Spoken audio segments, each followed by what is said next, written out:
Welcome to another episode of Season 2 of the Panjway podcast.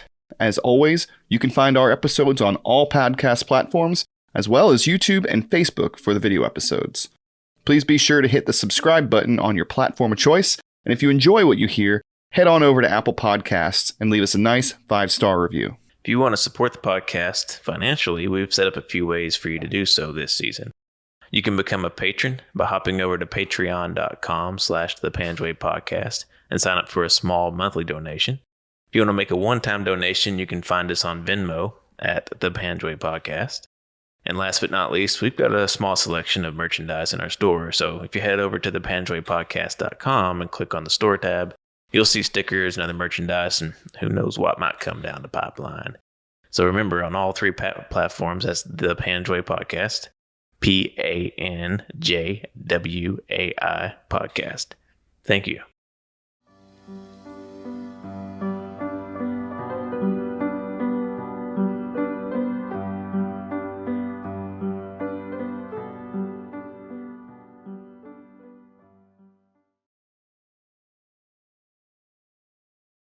I honestly, I cannot believe the balloons were being used for that. I didn't all the time. I didn't know that. CAF was such a big conglomerate that we had complete douches there. Like, I remember my commander got pulled over by some sergeant major. He was got in front of him and put his four-ways on, and it was. I'm trying to remember what it was because he didn't stop during a rocket attack, and it was like you're driving too. Shit break. Like you're not following the rules either, because if you're saying we're wrong for not stopping, I think that's what it was. It might have been a different infraction, but anyway, my commander basically told him to go pound sand. And sorry, I'm sorry, Sergeant Major. I can't hear you when you're not standing in the position of attention. That classic move. It's a rare move. You have to be very careful about how you do it, because it's got to be delicate. And I'll tell you that I always tried to not do any of that, because I was an enlisted guy for a number of years, 9.5 years, and I would never outstep my boundaries. But some of these folks that if he leads off with being a douche, the door's wide open. Because there's douches in all ranks. There's douches in all ranks from E1 to E9, W1 to W5, and O1 all the way to O10. There's in those ranks you're gonna find idiots, or D-bags, and they were prevalent on CAF. Like, we would get yelled at for not wearing dirty uniforms. Belts. Having dirty uniforms. They tried to tell us we couldn't go into the DFAC and CAF because we had dirty uniforms. Not having four-ways on the MAT Vs or some they did while we were there, and we were told a different scenario of why it happened. I don't know what the real cause was. I really don't. But while I was in CAF, you could go in PTs for I was there from January of 12 to December of 12, or actually January 13. And we were told at some point, you can't wear PTs in a DFAC anymore. And then part of it was they need to know your rank and name. And then part of it was because it's a ploy on, making sure there's not a, what they call it, a blue on green or whatever incident that they would call it. But we didn't have a lot of Afghan forces at it's just as easy. Anyway, we were all mad, and we think that 100% it was just to be able to identify somebody's rank and say 100%. That's the person that is going to get in trouble because they did this. They didn't get under the table. So sergeant majors know who they can yell at. Exactly. They're not going to yell at chief. Captain or something. No, that was a big deal at Kandahar. If you didn't get under the table during the rocket attack, everybody's like this little plastic table is going to save you if a 107 millimeter Katyusha rocket hits you. Well, that was our thing. We were at the boardwalk one time, and the siren went off, but there weren't actually any things coming. It was like a drill or something. Everyone's scurrying and hitting the deck, and we're just like, "What are you doing? It's a rocket attack! Get down!" I was like, if I die, I die. I'm good. I've been in the real shit for 6 months. The shrapnel thing, but it was just to me, I would do my best if I was somewhere near and I heard the siren. I would try to, if there was a bunker, I wouldn't do the dramatic sprint, but I would step in there because The problem was for us, absolutely. In Kandahar, the problem was that like Mustang Ramp, that was the place that it got out of all of Kandahar. They were all landing like vicinity Mustang Ramp. So I remember pre-flight and hearing it, and it was like I remember jumping off the catwalk because it was multiple rockets that you could hear splashing around, and they weren't like super close, but it was like I would be an idiot to not go. Walk over. Like that's exactly what it was. No reason to look like an idiot. It was not a sprint off the aircraft and a slow crawling across the freaking runway to get there. yeah. I wasn't doing all that. I just it certainly was interesting. Well, we're here with former CW3, right? Yeah, CW3 you guys 3 or 4. Okay. 3. CW3 retired. Keith Knicely, former infantryman, 11 Bravo, and Apache helicopter pilot. So as everyone who watches the show is aware, this is going to be an episode near and dear to my heart.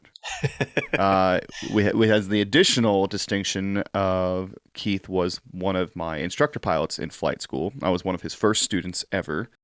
And Keith also was in the air over Luke and I in Panjway in 2012 as part of Task Force. Was it Dark Horse? Was that the name of the Task Force? Yep. So even though he was an Apache pilot, not a Kiowa, he was still part of that task force. Did you guys have the same call signs? Yeah, so if it was an AWT, which is an attack weapons team, then it would be gunmetal. But we didn't. I mean, that's right. I won't say we never did it. I would call it 2%. The rest was pink teams. And then we had a thing that they called heavy teams. And it wore out. It wasn't a good call. It was 258s, 1 Apache. It just wasn't a good sign. So we wound up just going back to scout weapons teams and then pink teams. So the call sign Dark Horse has a near and dear place in all of our hearts. So no. Mine for sure. I mean, that is the single greatest year that I've ever served. I mean, there was a lot of happy moments and certainly a lot of sad ones, but it was certainly the best group of gentlemen and women that I've ever served with. It was an awesome deployment. Awesome. Cool. Well, so when you made the, let's rewind a little bit. When you made the decision to join the military, like what drove you to the Army, and why did you choose infantry at first? Okay, so here is I guess I'll do we got the 5-minute intro, but I will try to break it down a little bit even faster. You've had a pretty storied career. Yeah. So what really occurred is I was in high school. I was on a wrestling team, and I had my 2 best buds were actually really studs at wrestling, and they both, one of them got a scholarship, the other one wound up earning a full scholarship and becoming, he all the way up to rank number 2 or 3 in the country. Damn. NCAA Division I, and I was hoping to do maybe like a Division III, which didn't have scholarships, but I didn't have really any of that stuff going on, and my family didn't have a lot of money. I was a person that my parents died when I was a young age, which I won't go into the whole spiel of that.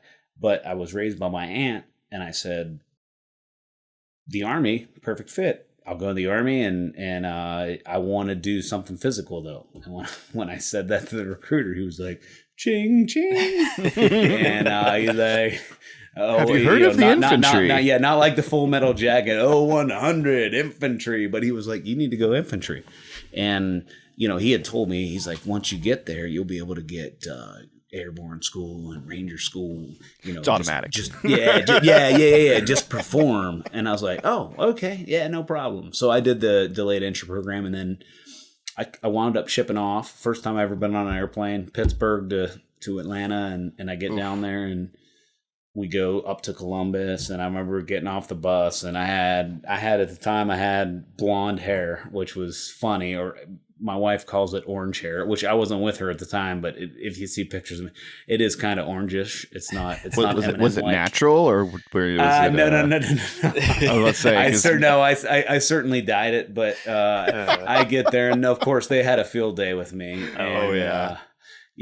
Thankfully about a day later it was cut off, and all I could see was my dark brown or black hair, whatever you want to call it. And so went through and did the training there at Fort Benning, and I thought it was tough. It certainly wasn't easy. It was, 1998. Wow. I mean, the drill, because I wound up becoming a drill sergeant later, and it was certainly harder then than it was in 04 when I became a drill sergeant. Yeah. It was certainly harder then, but it still was hard in 04, I would say. But anyway, I go through and do that, and then I get shipped out to Fort Riley, do my business there, and then get sent on orders to Fort Stewart, go to OIF-1. Nice. OIF-1. Stewart. Yeah. So OIF-1, the one important story was about OIF-1, because this is actually a pretty good story. So OIF-1, I'm trying to remember who it was it replaced. I think it was 101st, I think, came in, and we were in a place called Camp Pennsylvania. And 101st came in because they knew we were maybe not going to war, because they had the whole, Bush telling Saddam, you got to leave kind of thing. And but when 101st came in, they were like, you 3rd ID cats, you're going out in the desert. So it was like, okay. So March 1st, we got kicked out, and you're looking at the Kuwait border. Yeah. You're looking at the Kuwait-Iraqi border, and you're like, okay. So March 19th hits, and we'd been living out here in the desert, going and using the porta-johns and getting, the not great meals. Mm-hmm. So we were out there, and I remember playing spades. I was playing spades with, like, just like you guys have a bunch. We had like MRE boxes, and we're slinging spades, and you see all of these MLRS. They raise their silos, and you're like, oh, maybe they're just testing. And if for those, I guess the audience, multi-launch rocket system, which is these little, they're not little, but they come open and they have silos, and some of them have 12, some of them have 6-packs. I don't know all the nomenclatures of them, but they came open, and so we all turned around and kind of looked, and we're like, okay, maybe they're just like lining up in case something happens, right? And then you just see, oh man, I mean, and they start going. I mean, there's just hundreds of them going out, and they're going up, and then they're turning directions, and you're like, oh shit, it's on. On. So then and we had no clue before that. Wow. And my infantry brothers that will see this, they know we had no prior knowledge that this, and then they said, at this point, get yourself in MOP 3 and get ready to roll. How long were you staying in MOP 3? Oh, we were in MOP 3 for, all the way up to Baghdad, all the way to Baghdad, and then for an extended period once we were there, and then eventually they, said all clear, and we could get out of that. But that was OIF. Which battalion was that? I was in, at the time, what? Let me think. Give me 2 seconds to think that, because I did not do the 269 armor, I believe. Okay.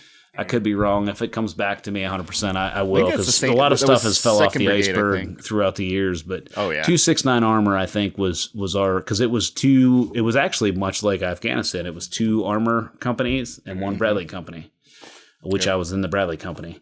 And we went there, and we took care of business, and we come back, and I was actually hoping to kind of become a recruiter.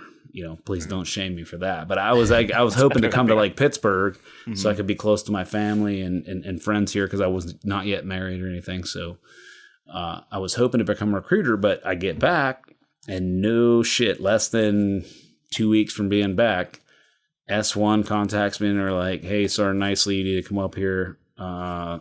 We have orders, drill sergeant school. Oh.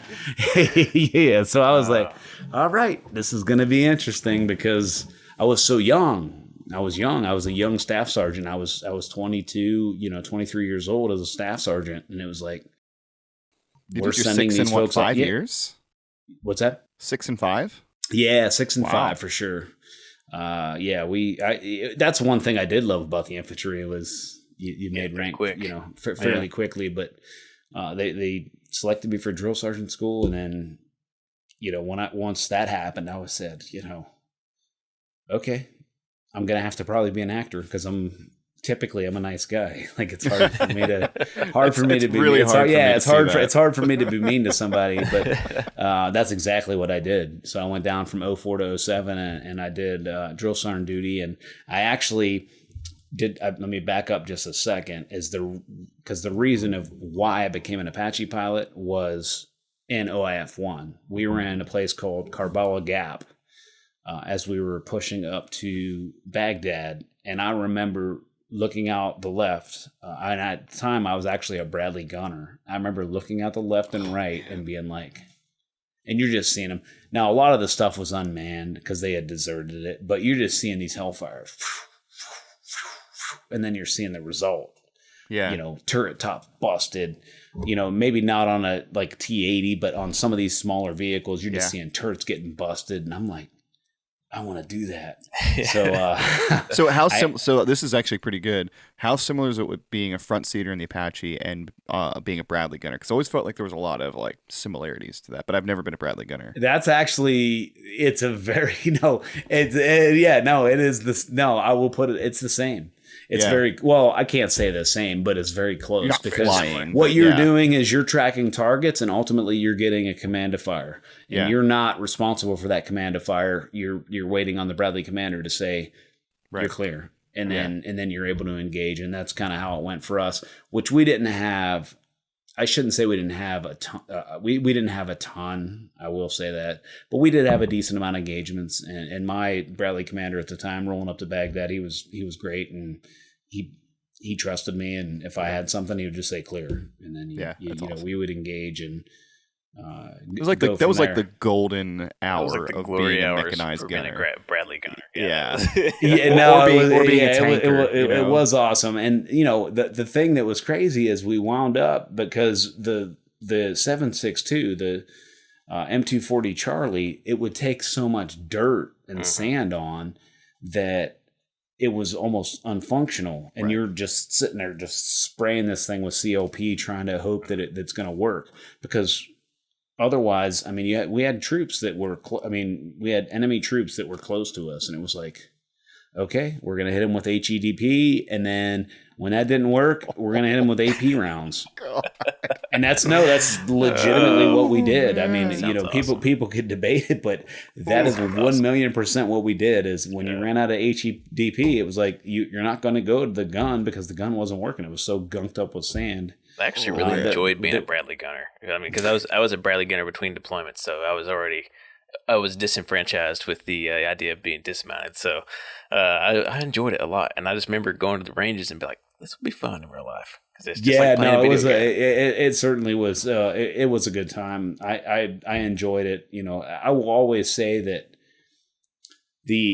I guess to contrast the two before I go ahead is to contrast my Afghanistan and my Iraq deployment. And then I have one fake deployment that people make fun of me for, which was Bosnia, but it was a deployment.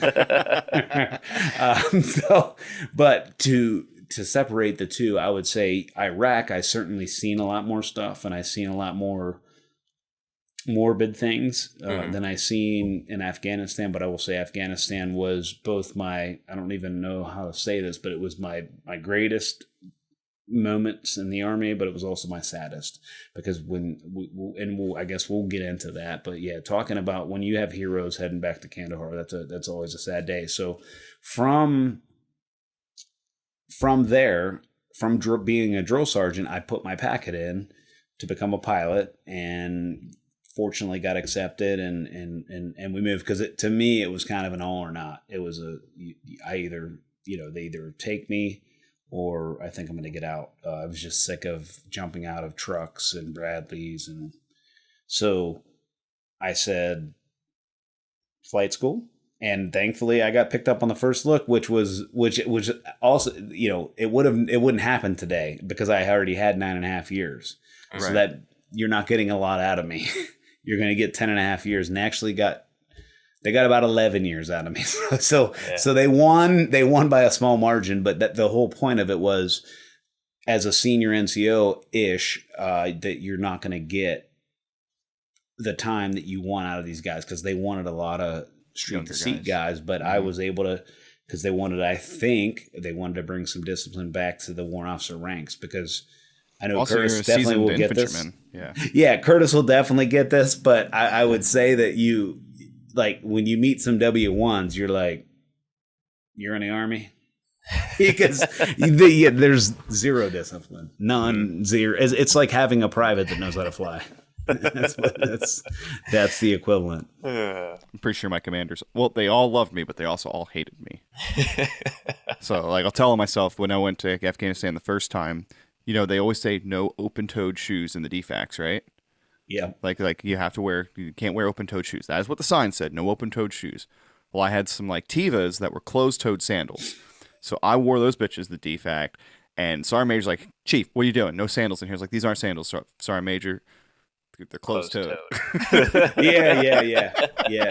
No, it's funny. The rules they come up with, it's like you can't go down to the shitter. Like I had a friend of mine that he was a big Seattle Seahawks fan, and he would wear his like Seattle Seahawks stuff. And you're talking like the RLBs, the barracks at Kandahar, and he would walk down in his garb, and it was 100 feet maximum. And then he would hear something about it the next day, like, why are you walking from upstairs to downstairs to go take a pee or poop or whatever, and you're not wearing Army PTs? I don't know. To me, I never got that. He was wearing the Seattle pride, but I don't know. I thought it was a little crazy that in the mention of in 2012 to 13, as you guys know, I mean, there was more engagements, and there was, I don't want to misquote, but I mean, there was a lot of the amputees and a lot of deaths that occurred. And it was like, this is what we're going to worry about. Yeah, that's what was also frustrating to me about that kind of stuff. Like, it's like, well, why are we worrying about this right now at all? So anyway, then that's what came of me. I went to flight school, and then I got stationed at Fort Carson. And in Fort Carson, we were kind of the redheaded stepchild. Like initially, we were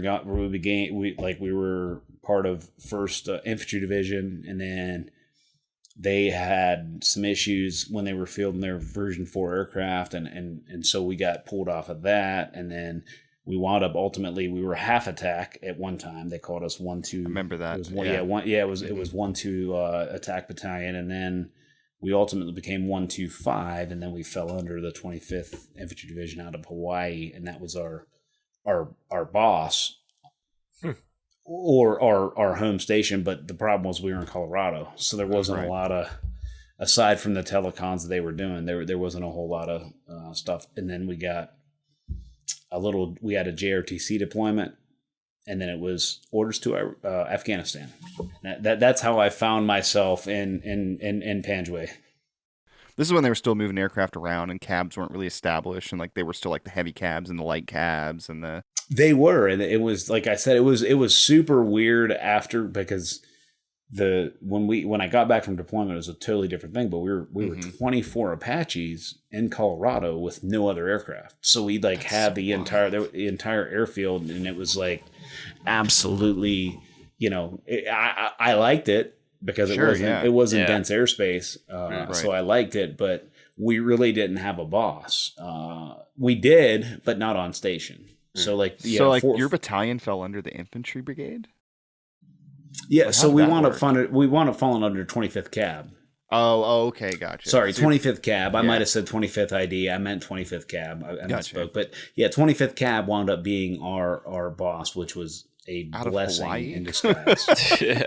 So it was Hawaii/Alaska. It was good, and we were able to get out to JRTC. We worked with them a little, and I'll get into this as we get into Afghanistan. But there was a lot of when you talk Apaches and Kiowas back in the day, there was a lot of just push back on one another, like my aircraft's better than yours. No, my aircraft's better than yours. Yours is a remote control. Yeah.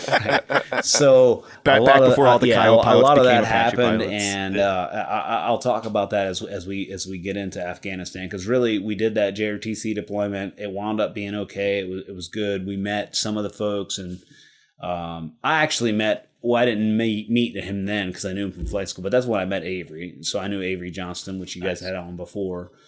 I knew him from flight school, and I met up with him down in JRTC, and it was good to be able to have dinner with him and talk about what's going on. And he was no intention of being an Apache pilot. He had no clue that later in life he would become one. But we did the JRTC thing, and then January of 2012 we headed off to Kandahar.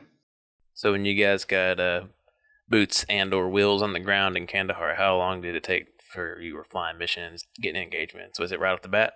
No, so for me, there was a transition period, and for me, I was one of the last to be able to do it, and I can't remember exactly what they called it when they were doing a handover with us, and I was one of the last, and the reason why was I was what they called the supply geek, so I was I had to do. Now I had me in good line to become a pilot in command, but I was doing all the layouts and stuff with the commander, so I was kind of January. I would say we got there, I think, about January 6th or 7th, and then our guys took over maybe the 28th, but I was still kind of doing training to get the LAO and all that stuff, which I don't regret, because at the time there wasn't a lot of engagements going on at the time.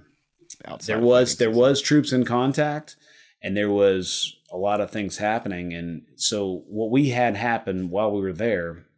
And Avery, I think he touched on it a little bit, but when we first got there, it was, 258 companies and an Apache company supporting you guys, the ground forces, all throughout that AOR. Mm-hmm. And there was a lot of just bumping of heads and who's going to be the AMC, who's going to be this. And we wound up having a phenomenal colonel. And he eventually, I think it was actually probably before March, but it was I think late February, where he basically was like, cut the shit. You guys are going to get along, and we're going to make this happen. And at that point, he actually sent aviation liaison officers out to some of the FOBs. And I don't know if you guys got one at Sperlingar or not. Nah, we were too. I think you got a touchdown, though. I think you guys got a 58 that landed in there and talked to folks, if I remember right. It wasn't, but it wasn't a 30-dayer like it was. This also would have been before we got there. So if it was early in your deployment, we didn't get there till mid-March. So mid-March, yeah. So you guys replaced the one. So I told Curtis yesterday in the pre-interview that I had a best friend of mine, guy I lived with for a long time. He got blown up in July of 2011 and ultimately killed him secondary, which I was glad to hear on some of your podcasts, like when you were talking about, hey, we would just wait in the vehicle and then wait for EOD to get there, because my buddy did not do that. He did not get killed on the initial. He got killed when he got out of the vehicle. He was a first sergeant, and he ran up to help the driver of a vehicle, and I'm talking probably 2 miles west of Zangabad, and he got killed. And I won't talk about it too much because I don't want to get emotional on your guys' podcast, but nonetheless, to know where he died was a driving force for me when we were deployed there, because I said, I don't know if I could stop it, but I'll do whatever I can to help him. Sure. Yeah, for sure, man. And we're going to try to catch everybody up on acronyms and stuff as well as we go along. So AOR, area responsibility. So we usually would call it AO on the ground. It was AOR for aviation assets. AMC is an air mission commander. So typically aircraft, they go up in flights of 2 or sometimes 3. And then in all those aircraft, you'll have a pilot in command and then a pilot. So there's one person's in charge of aircraft. And then in that flight, you'll have an AMC, which is an air mission commander, who's in charge of the flight. So it's usually not always the most senior person. It's just the person that's particularly designated for that, that flight. Yeah. So and for us, it was always like, initially there was kind of a little bit of a battle about that. Like, who's going to be in charge, the Apaches or the 58s? Well, the Apaches, we wound up becoming the primary shooter. So the check on balance was, or the check on power was, okay, the 58 is going to be the air mission commander who gives the ultimate release authority. Because if you're the primary shooter and you have the release authority, I mean, you can kind of see how that could potentially go south. Right. So there was always 2 sets of eyes, there was multiple sets of eyes on the same object or objective, and then the 58s ultimately, and we wound up building trust over the course of the year because, like I said, we were infighting till probably February, March, and then we just became a steamrolling machine from March all the way till December when I left. And we were out there, and there was no issue. We had phenomenal relationships with all the 58 pilots. In fact, to this day, I'm friends with a lot of them. A lot of them got hosed because of what they call it, divestation, or whatever you want to call it, divestiture that they did with the 58. So those guys, there's some really good pilots that aren't in the Army anymore.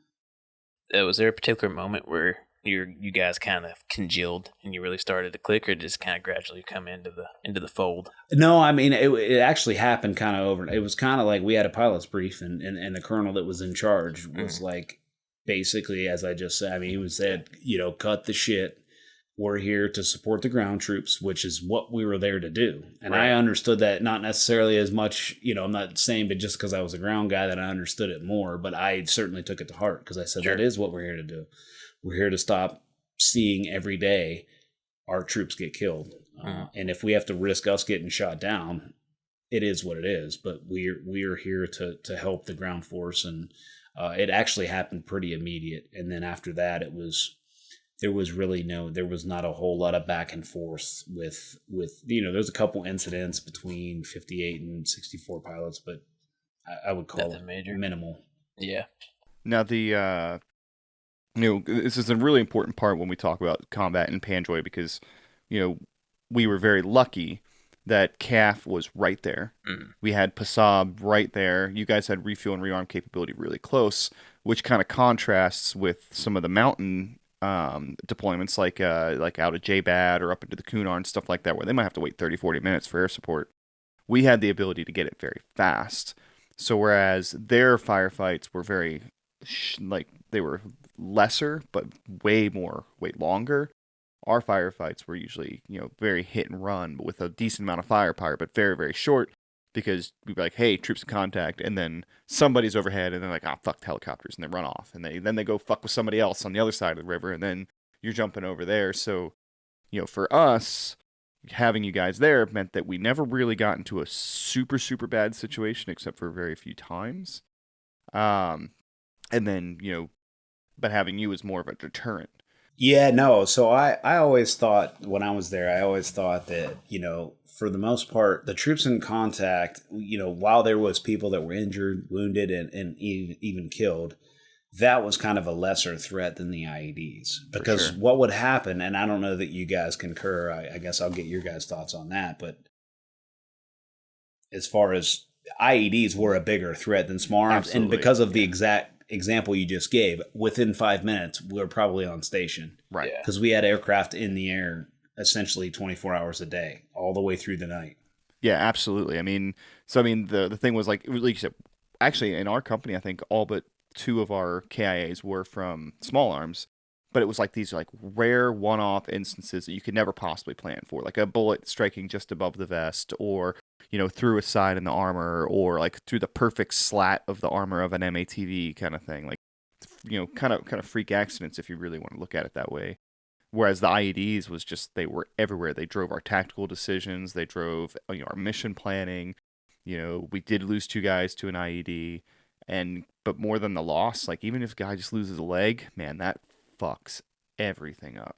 It's a huge deal. Like the amputees, of course, you always hate to hear, 3 or 4 heroes loaded in a Black Hawk headed back to Kandahar, because we all know what heroes are, and that for the audience, that's a soldier that gave his life for his country. But you would also hear 5 wounded or 6 wounded, and it was I won't call it every day. It was almost nearly every day you're seeing this, and it's just, you would go back at the time. I would just compartmentalize and do what it is that we have to do as Apache pilots to maintain security and help the forces. But it did for me, and I think a lot of my brothers that serve with me, they certainly would go back and have those pains at night, because it sucked, because you're thinking about what is this person's life going to be like now? What's it going to be like? They just lost 2 legs and maybe an arm or 1 leg. I mean, it really was. No, it's a life-changing event. And then we would call. There was times that we had called Rule 3 over at CAF to check on somebody, and there was a couple occasions where somebody bled out, and it was wound up becoming a hero. And it was heartbreaking, and you just were like, what can we do better to try to stop this? And really the only thing we could do, which became a tactic for us, was coordinate with the units.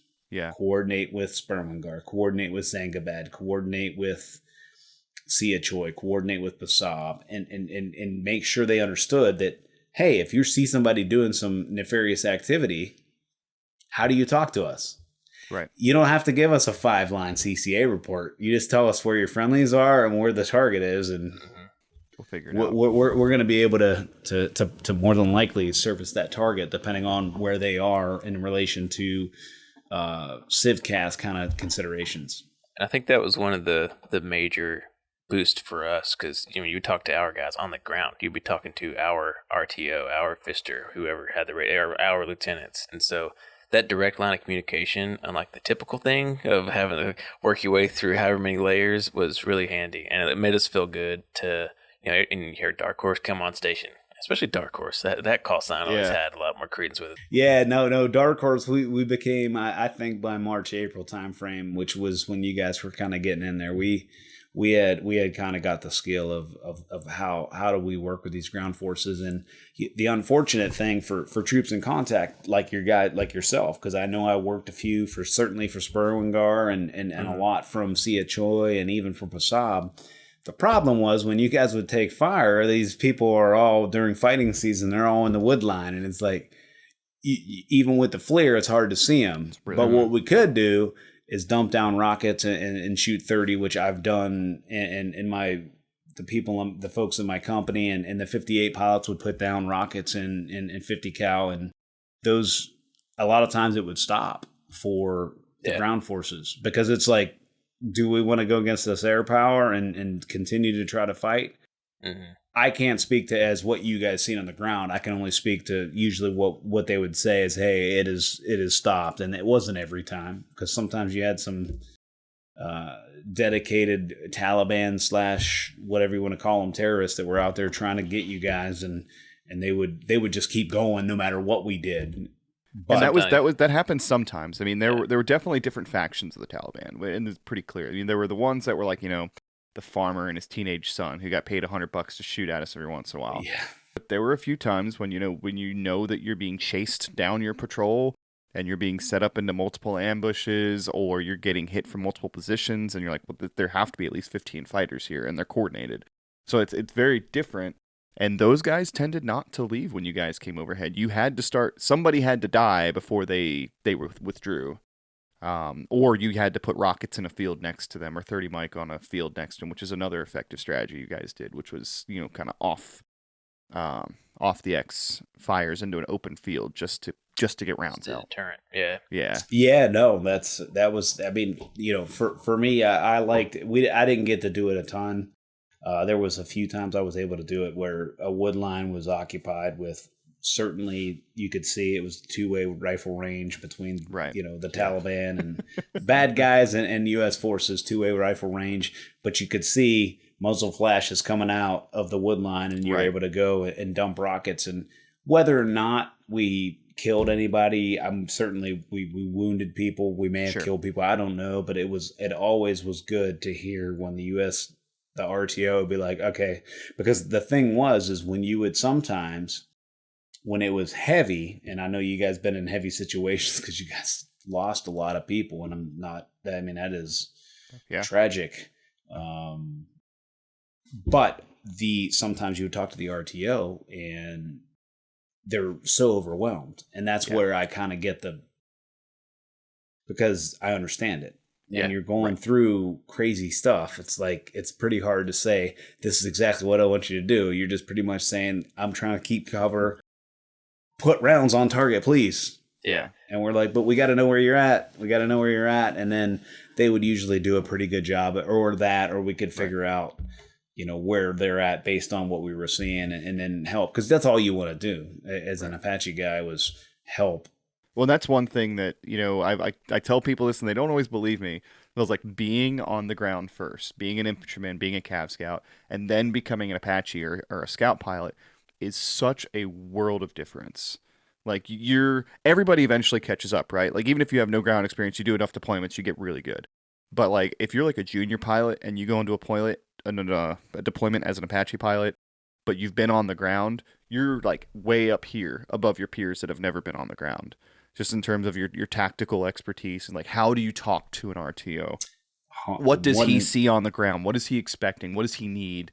And whereas a brand new guy has no ground experience is like, he's looking at prods and he's reading a 9-line or he's trying to read it's a checklist. 1,000,000%. And I cannot even come close to living up to what you guys, because in OIF 1, we had lost some folks, but what you guys went through, only because I was there over top.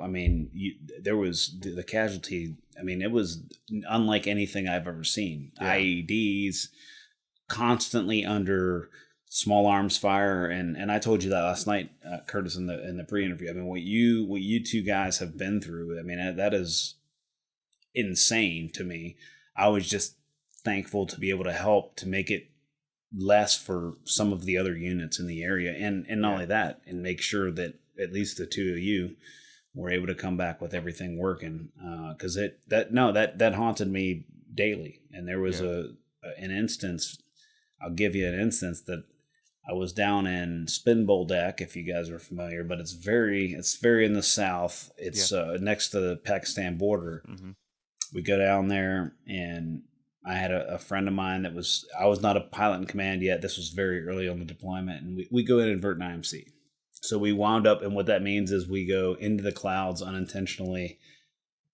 Aircraft control is nearly lost. It actually was lost for a little bit, and we were able to recover and get out of it by nothing other than God's will, because we did not do.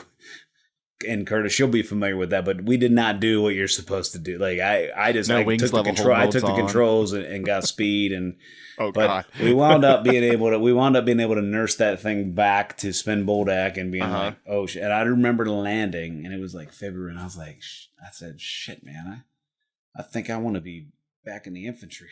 This sucks, man. I was like, this is absolutely terrible. I don't want to fly in this kind of shabby. Like, that was a real threat of death, because I was expecting to hit a mountain, and unfortunately, not a good place to go. The individual that I was with, he was one of the guys that died in a career crash later, Brandon Smith. So I paid my most respect to him. Yeah, he was a great dude, but we had that scary moment, and I remember we got back, and oh my gosh, big old hug at Kandahar, and that was kind of how that went. And then that's crazy, because that's how he ended up passing. He was in really, really poor weather conditions. No, that was the saddest part for me, is that I thought he had already had his close call. His close call. But he was with another SP, so I'm guessing that had probably gave him a little bit of comfort that he was with another very senior pilot, and he was like, but no, it broke my heart. It absolutely broke my heart for him and his wife, that is a friend of mine to this day, and so pretty crazy. Man. Now, I will tell you, I was thinking about, like, with the ground forces, when we would do the conversations with them, we would talk to, do you remember where Belém Bay was? Oh, yeah. Yeah. Yeah, so Belém Bay, we would talk to these folks, and Doom was their call sign. Doom 02 would be like the guy we talked to all the time. Right. But we would go out, and they were pretty swoopy at what they did, because they only had about a 200-300 meter stretch that they would arm up, and then they're out of the engagement area, because now they're next to buildings that you don't know if they're occupied or not. So Apaches can't shoot. They became aware of our tactics. So right. But we go, and I was with a fairly young guy, but he was really talented pilot, especially in the front seat. And we would go, and he would call them like the night before our mission and be like, what do you got? What do you got? What do you got? And so he would always tell me, like, Keith, we got to go over. And I'm like, all right, we'll go over.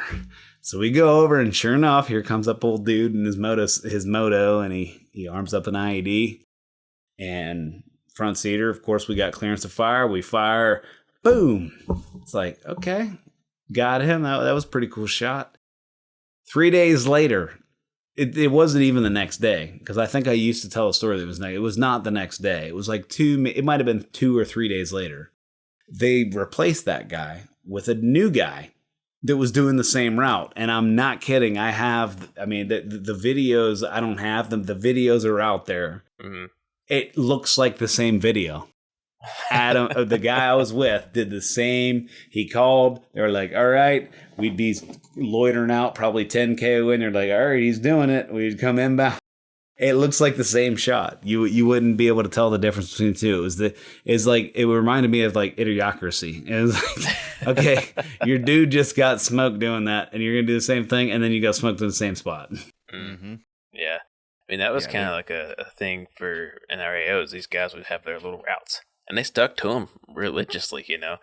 Yeah, and it was funny. There was one guy who had mastered his route in that he could cut the gaps, jump into a building, you know, because he knew the birds were watching him.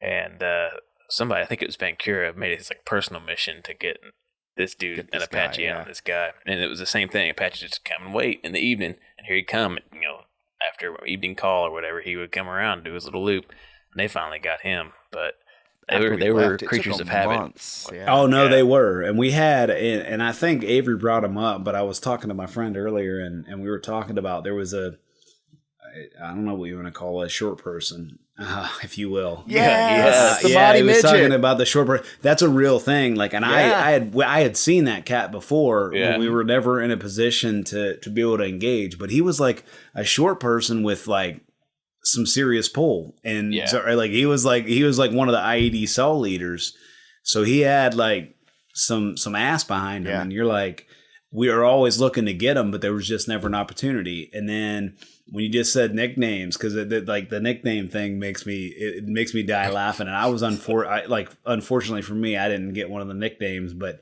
we had a guy that he was just what you just said, like he knew where to be. Mm-hmm. How to not get killed, have a woman, a child, or whatever with him. And then he winds up making a mistake. And again, I wasn't on the crew, but a friend of mine was. And the ground forces, of course, they're talking him on. And they're like, this is the time to get him. And we called him, well, first of all, we started calling him the Whale. And then his name transitioned into Moby Dick. So I think this is the same guy. I'm almost certain. So we called him Moby Dick, and no, the guy that hit him, it was an 8 kilometer. I think actually it was 8.1 kilometer Hellfire shot, and it's like autonomous. Oh yeah. It's like, that's a hell of a shot, man, and you just see it's a tiny little it's just tiny little motorcycle that just gets bigger and bigger, but wham. Moby Dick. Oh man, Moby Dick got so the white whale. Nah, he had a good run. He had a 5-6 month run where I think eyes were on, but because those folks are. There was like this one field that they're like, if we catch him crossing this field, sometimes he crosses it, sometimes he doesn't. But if he crosses it, we can get him there. But it's like the one weakness in his little route, and they'd be like, we got him. Nope. Oh, fuck. There's a kid. Or, oh, fuck. He met up with his buddy. We cannot PID. It's like, and we have one. This is probably my favorite story from that whole deployment, aside from, saving U.S. lives, is we had a guy we were at, if you guys are familiar with Kandahar, where that was at. I've heard it's north of the river, right? In Zharey? Yeah, it is. It's north of the river. It's in north of the river in Zharey, but it's not from Pasab. It's not far. I guess in flight. Like on ground, it would probably be a little bit further. But we're up there, and this is early on. This is like February, so I'm a complete noob to the area. Like I had a little bit of experience as a pilot, but I wasn't a pilot in command, but I was new. And our 58 sees this guy, and he's like rolling this wheel of wire across a road. Okay, a little bit weird. There's no legitimate reason to do that. Yeah, there's like why he's not putting in fiber optics. Why would you be doing that? So he's putting the wire in, and he goes down, and he's tying it up to the whatever he's tying it to, and we're trying to get clearance to fire because our 58, it wasn't us. He found it when he put us on it, and we were able to get it on video of what he was doing. But it was like, okay, this is pretty crazy. This guy is certainly an IED in place, or we should have clearance to kill him. And this is February. We haven't meshed well yet with the ground troops, but we're trying to work this to hopefully save some lives and also get this guy off the battlefield. So what happens is they eventually clear us to engage this guy because he kept going around people that were non-combatants, and it was just like, but then he goes off on his own and we get clearance to fire. So we go and shoot, and it was the most atrocious 30 millimeter shots you've ever seen. It was me. I was in the front seat. They were terrible. They were absolutely terrible. I hit like a few of them hit him, but like I had a lot of rounds that were not in the area, and it was like, oh, that was terrible. But we thought we killed him because there was like 4 or 5 rounds that landed on him. So we're like, all right, he's dead. Mm-hmm. So at the time, and I'm sure you guys probably remember, you would sometimes see the 58s. They would come down to like 50 feet because we were trying to get really clear BDA pictures. So they would come down, and so the 58 goes down, and they're taking snapshots of this guy, and it legitimately, and to explain to people that don't play Call of Duty, because I told Curtis this last night, the guy goes into last stand mode. He lifts up his man dress.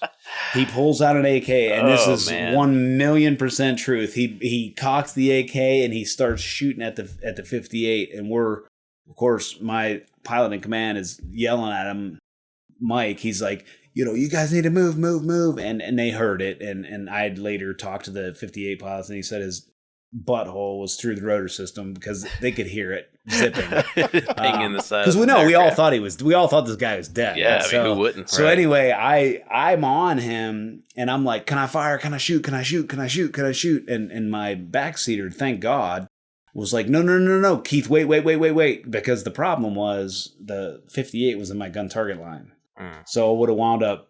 If I shot when I wanted to, because my SA, I was just focused on him. I wasn't looking outside.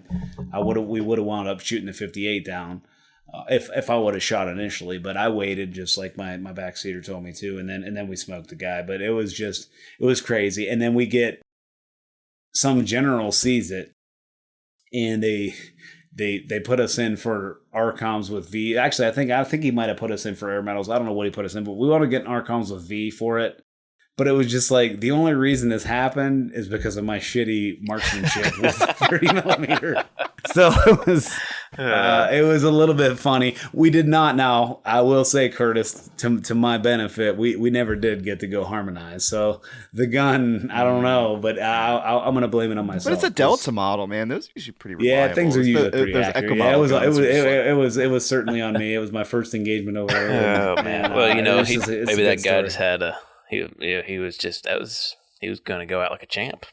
Well, he 100% did, and if you're able to ever see the video, it is really, because it's legitimately Call of Duty Last Stand mode. Yeah, he pulls the thing. Is like he's already like mortally wounded. But he pulls the AK out. He was like, "Let me." Yeah, more power to him, man. He was ready. Props to him. Yeah, he was ready to go. It brings up a good point when you talk about the 30 millimeter cannon on the gun, and everyone, they always see like Apache videos, and they're like, "Can't these guys hit shit? They're going everywhere."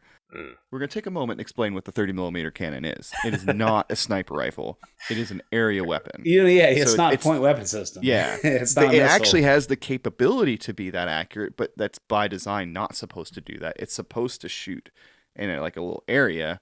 It's supposed to have dispersion because they are exploding rounds. They're not just bullets. They're little tiny grenades. So the idea is you pepper a small area with all the shrapnel. So like, it's going to happen. It's not designed to hit people. It's designed to shoot armored vehicles. 100%. Yeah. And folks don't get it. No, and it's just they can't hit shit. I'm like, calm down. Listen. Yeah. Linda. No, and it's just like the rockets. Like, people expect rockets to hit exactly, and it's like the rockets when you have unguided rockets. Mm-hmm. Yeah, it's just anybody's guess. Pilots have a say. But like, you're not driving it within 5 meters. Most aren't. I mean, maybe you're able to, but now you can though. Well, now you can. APKWS. APKWS. You're gonna. It's much like a Hellfire. So you're able to do that, and that's kind of common knowledge, because I didn't want to cross the the border of me saying something that's classified. That's not. But APKWS, I think that's pretty common knowledge. That laser guided rockets, which is funny when I hear people say that. I was like, so you mean a missile? No, so laser guided rocket is like if it has guidance, it's a missile. Yeah. But for the audience, APKWS is just it's a kit that attaches to the front end of a normal rocket. Like you can take one off the shelf, you can put this kit on there, and it turns it into a guided missile. System. Yeah, it's awesome. Yeah, it is. It's an awesome thing, and I don't know if we're going to keep buying them. Or they are expensive, but they're really worth it because they hit their target. It's like what, $30,000 or something for each kit. I wish I knew. I don't know that. It's something absurd. How much does a Hellfire cost? $100,000. God, Hellfires are expensive. When you start getting into the newer Hellfire, they're even more expensive. Yeah. But yeah, $100,000 is like for like your basic kilo model fragmentation. Nothing fancy. Yeah, like your November models, which are like the thermobaric overpressurization rounds. Those are a good bit more expensive. Yeah, that makes sense. But they are cool as shit. Now, I will say so a lot of times with troops in contact, when we would get it, and then we would have troops in contact, and then they would be moving, whether it was you guys or a different unit, they would move, and when they would move, that's when an IED would occur, and it was that's when you would see the things to me that haunt me like to this day is you would see MRAPs potentially burning or vehicles burning, and you're like, and there's nothing we can do because it was pressure plated. So it's like you can't. It's not like back in OIF-1 when dude on the overpass, kill him because he's the dude he's got that. That was how they did IEDs back then. But in Afghanistan, no, it was all pressure plated, and so you don't know who the guilty party is, and especially if it's outside of balloon or PGIS coverage. I just remember seeing burning American vehicles and just being as mad as you can imagine a person being. As mad as you guys were when you were there and losing friends. I mean, I was so mad that I just wish that there was something that we could do to stop it from happening. Because there was it did a lot. Yeah. Just being overhead, man. Being overhead certainly helps, a ton. But when you see burning MRAPs and burning vehicles with U.S. troops that are in there, and even on the ground when you see it, or it's your damn squad members or your team members or whatever it is, it's like that's something that is with you for life. And I mean, it's hard for me to deal with. I have a little bit of issues with it. I'm trying to, I got a little bit of treatment going on, but I'm not going to be one here to cry on the air. So I certainly, I'm seeking treatment for some of it, but it sucked. That's the worst part of that deployment. Mm-hmm. Yeah. Smoking the bad guys was the easy part. That's the fun. The hard part was watching our ground forces go out there and do what they're supposed to be doing. And did you guys ever do like the the dismounted route recons where like looking for rock formations or like trying to find stuff like that, or was that mostly the Kiowas doing that stuff?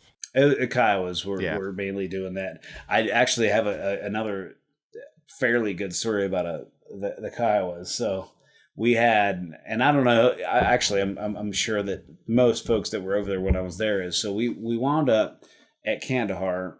I was just taking off random night. No big issue. And a rocket, it splashes into Kandahar. We were already in the air, and they're like, "Hey, can you go check out this poo?" No, the balloon. Yeah, check out this poo, and the balloon has eyes on one rocket rail. They just put the thing on a rail with like a dryer timer or whatever it was. Well, we wound up finding 5 of them. So we go and we shoot we're shooting 30 millimeter on the first. We knocked off between us and the 58. We knocked off, I think, the first 3 or 4, and there was 1 remaining, and this sumbitch would not go down, and it was just sitting on this rail, and it was like it just rock steady. 30 millimeter direct hit, nothing. Wow. We did rockets, 58 went into rockets, blah, blah, boom. They said, okay, move back. So we actually moved like 10 Ks off. 100% true story. Moved like 10 Ks off. They're like, all right, there's an AC-130 inbound. AC-130 comes in, drops like a bunch of freaking 155s or whatever their arsenal is. Yeah. And the damn thing is still standing. So it's like, oh, this is like the little rocket that... The rocket could. It wouldn't die. The little rocket that wouldn't die. So the guy I was with, a guy named Eric, he was an IP, and he was actually, I was doing pilot and command progression. I was in the back seat, he was in the front, and he comes up with this idea. He's like, because the rocket, you had to hit it going into Kandahar because there was a mound, and then here's how you had to hit it. Kandahar's back here, so you couldn't come in from the other way. Right. Otherwise, you're not going to be able to hit it. You're going to overspray the target. He comes up with this idea. He's like, we're going to do a diving hellfire. Yeah. I mean, I'm cool because we were told you won't come back and land until these rockets are gone because they were concerned that certainly somebody would be killed. So they had I think that actually came from the general. I don't know if it came from his DCG or whatever, but it was you will not come back and land for the night until these rockets are done. So they should have just got the guy in the Kiowa to run up next to it, hover, and just push it over. No, that's so no. You know what the funniest thing you just said right now, and all the people that watch this that were in my unit don't know this story. Our 58 guy actually asked to do that. He's like, "Can I just land and kick it over?" I'm not kidding. That's 100% cheaper. He said, and Avery mentioned him in his podcast, but he actually requested. He's like, can I just land and kick it over? And they were like, oh, hell no. Because they were thinking it was going to blow up. Or it's got secondaries around it. Yeah, when he kicked it over. So, down we did have a 58 guy that asked that, though, which was awesome. Pretty See, I was funny. always meant to be a 58 pilot. Yeah, no, he 1,000,000% was like, can I just land and kick it over? And they were like, oh, hell fuck no. So they approved a diving hellfire shot, though. That's awesome. So we went back and circled around, and I go into a dive, and E. Dilly or Eric, he goes into he does his shot, and sure enough, the Hellfire was able to knock it off. But that's a lot of money spent on one rocket. Yeah. But it potentially saved a life, so I think it's all good in the end. And to give an idea why a diving Hellfire has an advantage, the way a Hellfire's flight profile isn't just like a line. It comes out, it does a vertical climb, and then it comes into a terminal phase, and that's when the seeker's looking for the laser energy. So most Hellfires, you actually have to coordinate, make sure that there's nothing above you in addition to below you, because it's going to do this. Because the idea is it's supposed to take out a tank. The weak part of the tank is the top of the tank, so it's supposed to come in vertical. But sometimes you have to do kind of weird stuff to force it to do these certain things. So if you do a diving Hellfire, it actually does kind of shoot like it's a rocket, like straight off the rails. And so that's how you can, that's awesome. Yeah. Yeah, so I loved actually coming by, and we took, this is actually another extremely funny story because he came to Sperwingar, and I don't know if you guys were there when it happened. I can't remember, but the Sergeant Major of the Army had showed up. Oh yeah, I was there. Ugh. Oh, you were there. Okay, oh, yeah. So our job, we were trail on a 60 that was covered that guy. It's going to be funny in a second. So we're trailing this guy. He goes in, he lands, and I'm not going to be mean and disparage him by any means. But we go to all these different fobs, and he lands. So we get back to Kandahar at Mustang Ramp, and the Black Hawk pilots that we were chasing, they come over and they're like, hey, Sergeant Major of the Army said he didn't have time to come tell you guys, but thank you, and they gave us a coin, the Sergeant Major of the Army coin. I got one of those too. Yeah, so but here's where it gets funny. You're like, all right, so I was with the same guy that I did the diving Hellfire with, E. Dilly. So we go and we drive back from Mustang Ramp to our barracks, which is 35, 40 minutes, whatever it is. And we get back, and we get one of the lieutenants, or it might have been the commander, but they're like, hey, you guys need to go out back to the ramp to get a coin from the Sergeant Major. And I'm like, I already got one.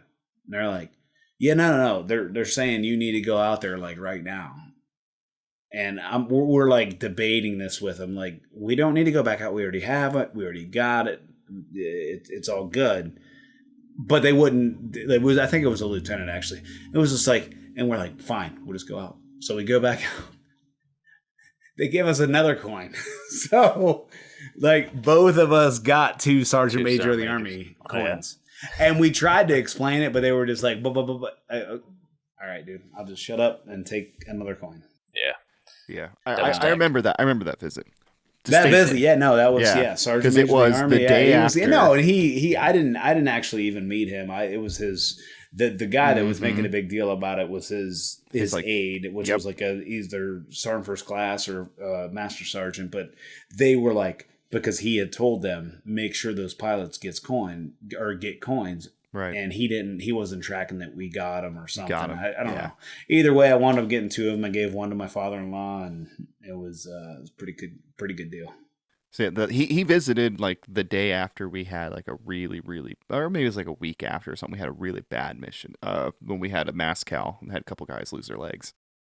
And he went to like the sergeant major of the army might have come to Sperwangar, and then like the general like Odierno went to Zangabad or whatever, and they flipped a coin my way, like, hey, we heard your backpack got shot up, so here's a coin. Well, the sergeant major thought it was a cool story. Here's a coin. Sergeant Major Chandler. It's in a bag somewhere. Sergeant Major Chandler. No, I don't. No, we'll definitely call that guy. I'll call that guy out. Yeah. He was the one that was like, I'm going to ban all the tattoos because tattoos are unprofessional. I was like, I'm pretty sure our job is to kill people, and that's pretty professional. But, no doubt.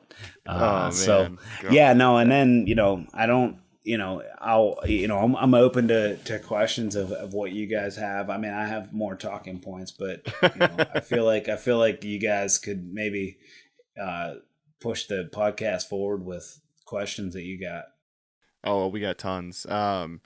When you were working with the Kiowas, and doing specifically the pink teams or even the heavy teams, what was the best way that you kind of like split those assets? Because they have different capabilities, right? The Kiowas can fly slow and slow. They have excellent visibility with their eyeballs, but they have pretty shitty optics in terms of like the MMR is nowhere near as good as the TADs on the Apache. So what was the best way you kind of guys mixed the capabilities? So the main way we worked it is the 58, they would sometimes see things that we couldn't see, and we would see things a lot of times they couldn't see. But the 58, a lot of times, of course, as you just said, they were flying low, and we would get called in on an objective area, and it would be, hey, there's a guy in a black man dress with white sandals or whatever. That's an example. That's not necessarily. Yeah. But it's hard for us to see that in the TADs. Right.